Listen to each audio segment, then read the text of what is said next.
سجدہ پوچھا ہے قل ارأیتکم ان اصبح ماؤکم غورا فمن یأتیکم بماء معین کی جگہ اگر فمن یأتیکم من عذاب علیم پڑھ لیا تو نماز ہو گئی یا نہیں؟ اس میں دو قاعدے ہیں.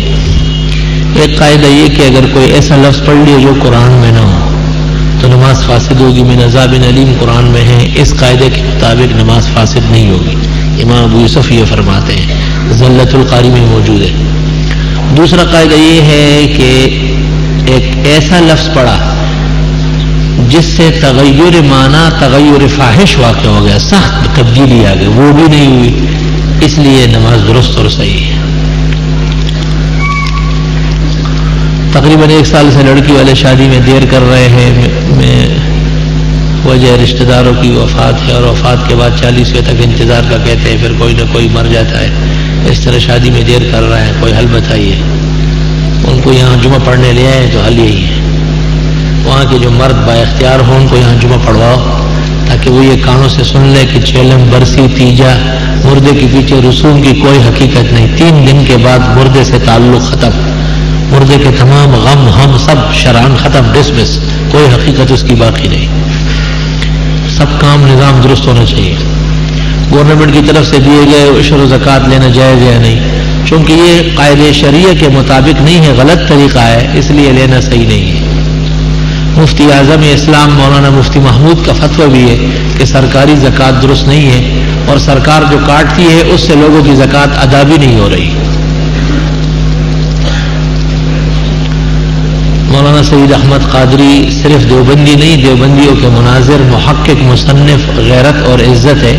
وہ بریلوی ہوئے ہی نہیں تھے، وہ ایسی ان کی ایک تدبیر تھی. ہم 4 بھائی ایک ہی گھر میں رہتے ہیں اور ایک ہی ساتھ کھاتے ہیں. ہم 3 بھائیوں کی شادی ہوئی اور ایک کی بیوی کا 4 تولے سونا ہے، کل ملا کر 12 تولے سونا بنتے، تو کیا ہم پر زکوٰۃ واجب ہے؟ سوال یہ ہے کہ اگر اس مالیت کا کوئی ایک مالک ہے تب تو 7.5 تولے نصاب ہونے کی وجہ سے نصاب سے زیادہ ہے، زکوٰۃ فرض ہے. اور اگر یہ سب کی مشترک ملکیت ہے تو پھر یہ نصاب پورا نہیں ہوگا، اس لیے زکوٰۃ پوری نہیں ہے. ہر ایک شخص کا 7.5 تولے تک نصاب ہے. ہمارے ہاں جب فوت میت ہو جاتی ہے تو قبرستان پر شیرینی تقسیم ہوتی ہے. کیوں میت کی منگنی ہوتی ہے وہاں قبر کے پاس؟ کیا شیرینی اور مٹھائیاں تو شادی بیاہوں میں ہوتی ہے، اموات میں بھی تقسیم ہوتی ہے. کیا حدیث میں اس کی کوئی حقیقت ہے؟ یار تمہیں بھی شرم کرنا چاہیے کہ وہ غلط سلط کام کرتے اور آپ کہتے ہیں حدیث میں ہے. وہ کہ یہ کام تو شرم اور عزت کے خلاف کام ہے، مردے کے وفات پر شیرینیاں تقسیم کرنا. بعض لوگ مجلس برخاست کرتے وقت دعا پڑھتے ہیں ہاتھ اٹھا کر. ان کل مجلس دعا مجاب غالیۃ المواعظ میں ہے، ضروری نہ سمجھا جائے، اور ہاتھ اٹھانا بھی ضروری نہیں ہے، بس زبانی الفاظ دعائیہ پڑھ لیں. میری ہمشیرہ سخت بیمار ہیں، اللہ تعالیٰ انہیں زندگی اور صحت دے. تبلیغ جماعت والے کہتے کہ دعوت کا کام فرض کفایہ ہے، یہ بات کہاں تک صحیح ہے؟ ہاں یعنی اتنے لوگ ہوں جس سے یہ سلسلہ جاری رہے تو یہ فرض کفایہ کا مطلب ہے. اصولاً فرض کی تبلیغ فرض ہے، مستحب کی تبلیغ مستحب ہے. ہمارے ہاں جو کوئی بیمار آدمی کا انتقال ہوتا ہے تو قبرستان میں اسقاط کے نام سے کچھ پیسوں کا گولا کسی کپڑے میں بناتے ہیں تو لوگوں کی گول دائرے میں گھماتے ہیں. پھر یہ جو عمل نہیں کرتا ایمان تو اسے پنجپیری کہتے ہیں. اصل بات یہ ہے کہ فدیہ بھی ہے اور ہیلہ بھی ہے، اس لیے اسقاط کا جواز معلوم ہوتا ہے.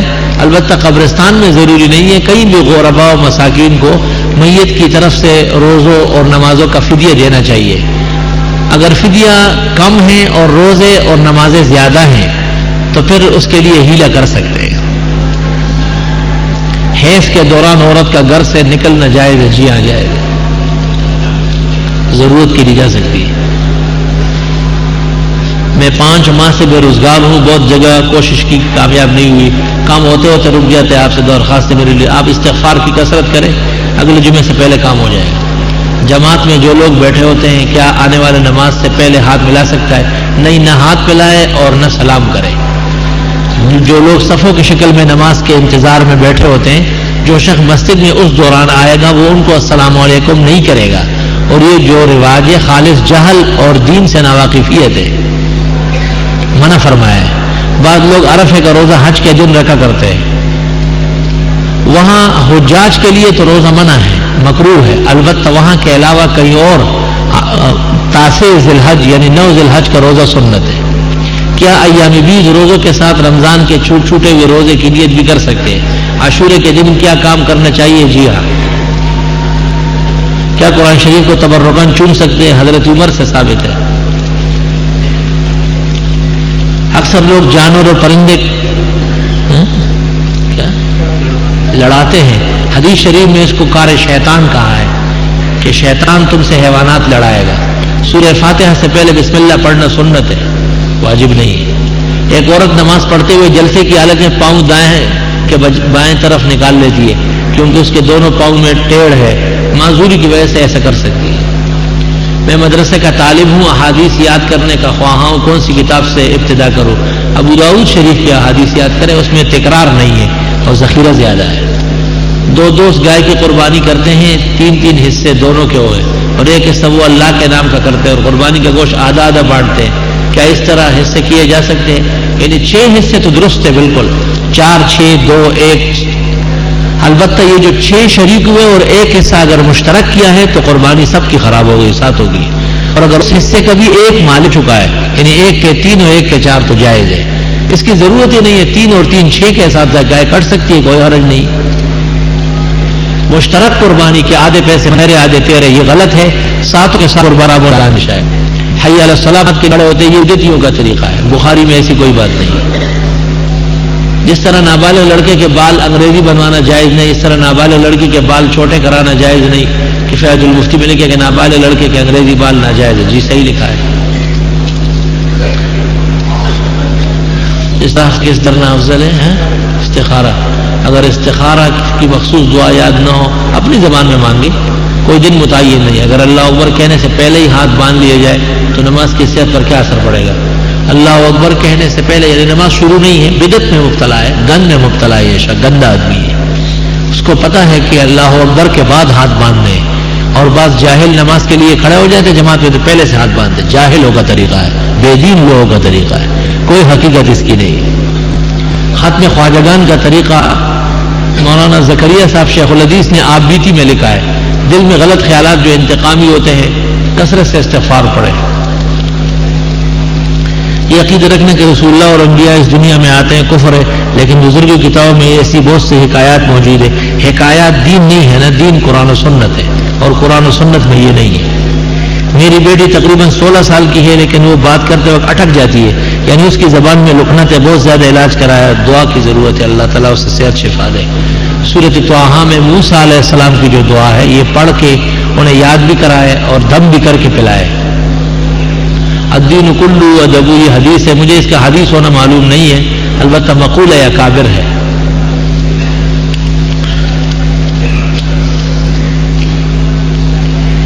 گریبان کھلے رکھنا کیسا ہے؟ سنت ہے یا علماء متقدمین سے ثابت ہے؟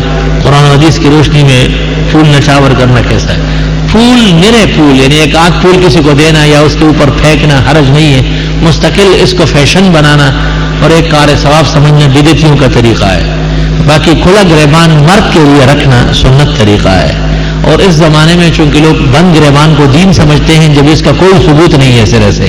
حضرت صلی اللہ علیہ وسلم اور صحابہ کا گریبان کھلا ہوتا تھا، اس لیے اس وقت کھلا گریبان رکھنا یہ درست اور 100 شہیدوں کا ثواب ملنے کا خطرہ ہے۔ البتہ بعض نوجوان لڑکے کھلا گریبان فیشن کے طور پہ رکھتے ہیں اور وہ سینے دکھاتے ہیں جو حرام ناجائز گناہ کبیرہ ہے، ایسوں کے لیے پر ناجائز ہونا چاہیے۔ اگر ہم آپ سے بیعت کریں تو کیا شرائط ہے؟ بس جہاں بیٹھے ہیں وہیں بیٹھ جاؤ، بیعت ہو گیا، یہی شرائط ہے۔ اگر کوئی شخص ایک عورت کو کہے کہ تم مجھ پر اپنی بہن کی طرح ہو، یعنی حرام ہو، بہن کی طرح دوبارہ اس سے نکاح کرنا چاہے کر سکتا ہے۔ پہلے والے الفاظ ممکن ہے بطور احترام کے ہو، کیونکہ حرمت بغیر نکاح کے ہوتی نہیں۔ میرے ساتھ ایک عیسائی کام کرتا ہے، اس کی ماں مر گئی، اس ساتھی سے تعزیت کن الفاظ میں کرے؟ اللہ تعالیٰ آپ کو اس صدمے کا اجر دے تو اور صدموں سے پائے۔ مرحومہ کے لیے جو اڑ چکی ہے اس کی یہ فرق کرے آپ۔ مرحومین تب ہوں گے جب مومنین ہو، تو پھر کہ اگر میت کی صورت میں صرف زندوں کے لیے جو لکھا جائے۔ ایک آدمی نے پلاٹ کا سودا کیا اور ایڈوانس دیا، اب وہ سودا ختم کر رہا ہے، کیا اب واپس لے سکتا ہے؟ یہ عرفی چیز ہے، شریعت کے قاعدے کے مطابق کوئی کسی کا پیسہ نہیں روک سکتا. جب سودا ٹوٹ گیا تو واپس کرنا پڑے گا.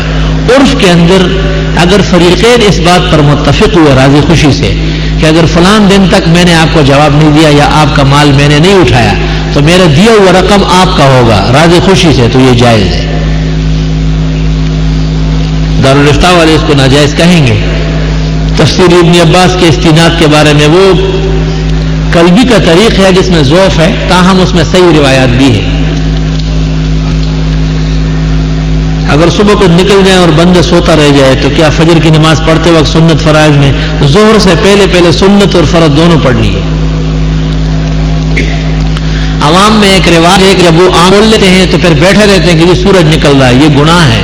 فتاوی شام، بحر، نہر سب میں منع کیا ہے. سورج نکلے نہ نکلے فوراً نیت باندھو. بس اس انتظار میں بیٹھے رہنے کہ سورج نکل آئے تو میں پڑھوں گا، غلط طریقہ ہے. عین اس وقت جب سورج نکلتا ہے اس وقت آپ فرض پڑھ سکتے ہیں فجر کے. میرے اوپر کافی قرضہ چڑھ گیا، استغفار کی کثرت کریں. کیا اہل تشیع کو سلام کرنا مناسب ہے؟ اگر یہ آپ کی تبلیغ کا طریقہ ہو، ان کو اسلام لانے کا کوئی ضابطہ ہو، اس طرح آپ ان کو مانوس کرنا چاہتے ہیں تو بے شک اجازت ہے، ورنہ نہیں. بینک میں ملازمت صحیح ہے یا نہیں؟ مطلقاً حرام کا فتویٰ صرف مولانا یوسف لدھیانوی مرحوم کا ہے اور کسی کا نہیں ہے. باقی بینک میں مختلف کھاتے ہیں، جو ناجائز کھاتے ہیں اس میں ملازمت ناجائز ہے، جو جائز ہے اس میں مکروہ ہے.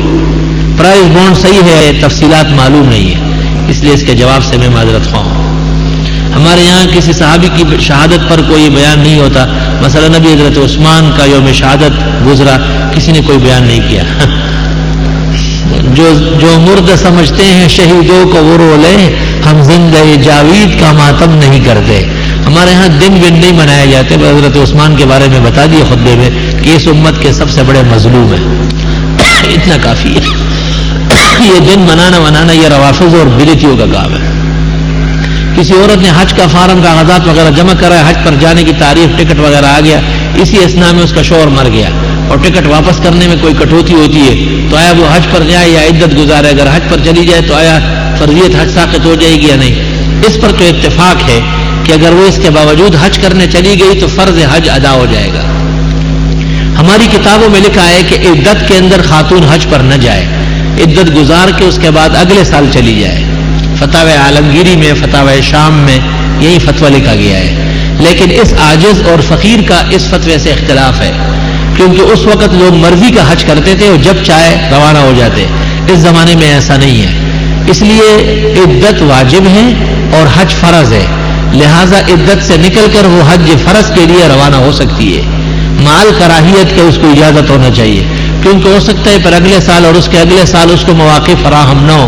ہمارے زمانے میں حج کا روانہ ہونا بہت مشکل مسئلہ ہے.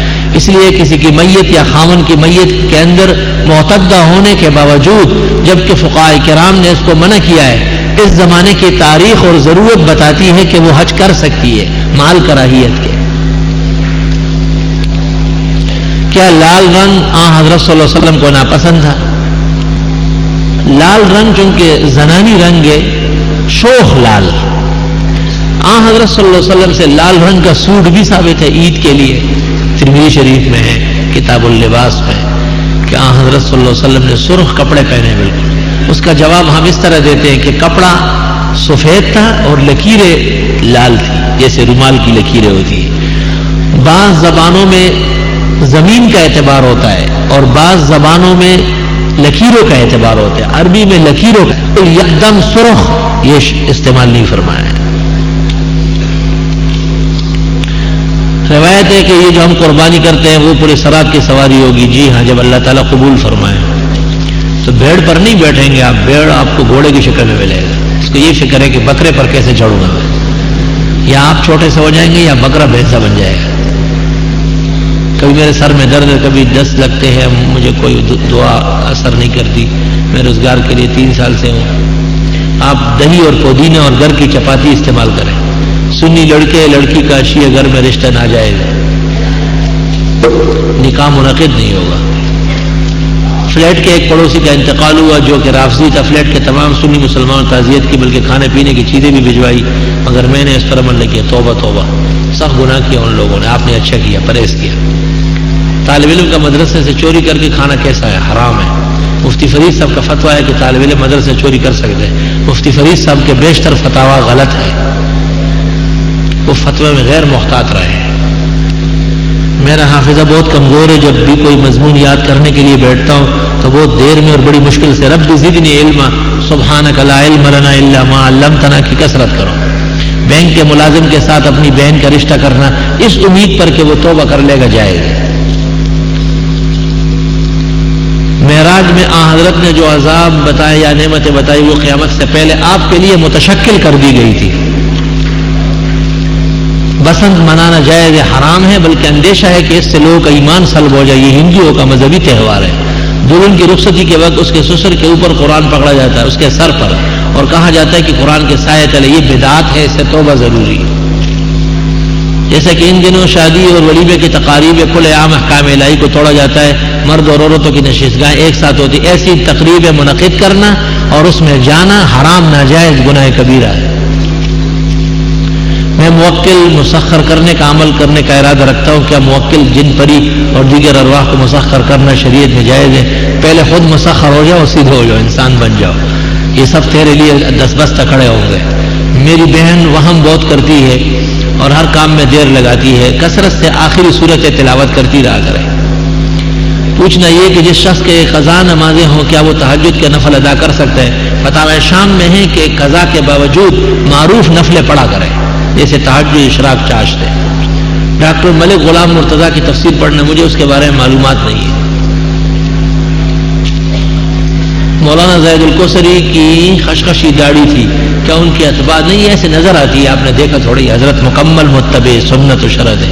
حضرت مولانا یوسف بنوری جیسے آدمی نے ان سے اجازت حدیث لیے اور ان پر فخر کرتے تھے۔ معارف السنن میں لکھتے ہیں کما حققہ شیخنا الکوثری، جگہ جگہ لکھتے ہیں، تو ایسے کمزور آدمی ہو سکتے ہیں؟ وہ تو بلاد عرب کے انور شاہ تھے۔ معلوم کرنا ہے کہ مکان بدلنے کا انسان کی زندگی پر کیا اثر ہے۔ حضرت سلیمان علیہ السلام کو اپنی والدہ نے 2 وصیتیں کی تھی، ایک یہ کہ تم بازار کی روٹی نہ کھانا، اس سے رزق میں برکت ختم ہو جائے گی، اور دوسری بات یہ کہ مکان نہ بدلنا، عزت جاتی رہے گی۔ الحمدللہ رب العالمین، استغفرک اللہم و نسألک السلام والعافیہ، لا الہ الا اللہ وحدہ لا شریک لہ، لہ الملک و لہ الحمد و علی کل شیء